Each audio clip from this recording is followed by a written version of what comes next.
On my conference call last week during the bye, you'd said that you were confident you guys could turn this around because you had a plan in place that you believed in, and you were confident you guys could execute that.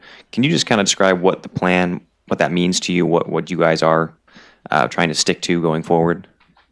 Well, yeah, I think in a lot of ways it's what we've been built upon for a long, long time, and continuing to reinforce, to stress, to emphasize all the things that go into that, and whether that's older guys not necessarily doing everything that they should do, younger guys not realizing the importance of certain elements, whether that's on the field or off the field, reinforcing that process and hammering all those things home, making sure everybody's on the same page from many different aspects. And so it was a productive week that way. I think we got healthier physically, healthier mentally, and well, sorry, somebody in the back there, and we'll forge ahead.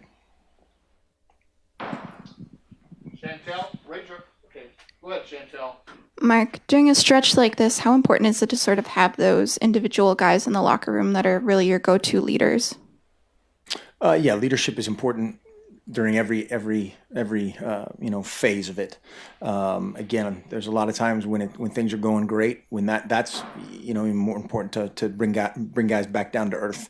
Times like these, certainly, character is revealed, and guys expose themselves for who they are, and again, for the vast majority of our guys, they're doing, or at least trying to do, the right things. But certainly we take pride in who our guys are, and how they've reacted has been, again, positive to not an ideal situation. Can I have a follow-up? Oh, I'm sorry. Go ahead. Sorry. So I guess I was just like the 2014 season, you had Marcus, you had Hrona, sort of Ifo, those guys that were your guys. Do you feel like this team has those guys? Well, yes. That was one thing going into the season. We knew that there was a little bit of a void in some of the leadership roles. And unfortunately, some of those guys that have been those guys, whether it's Devin Allen, Dwayne Stanford, Johnny Reagan, some of those guys aren't in there.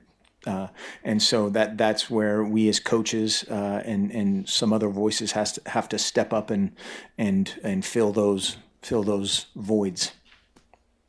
Warren. Mark, the identity of this football program has been win the day, faceless opponent, tempo, things like that. Have you seen a shift of that identity change at all, or are you still reinforcing all those things that you've always done? Absolutely. And that's again, that whenever you're not in an ideal situation from a record standpoint, it's this one thing that's the difference, and or this one person's perspective of that one thing.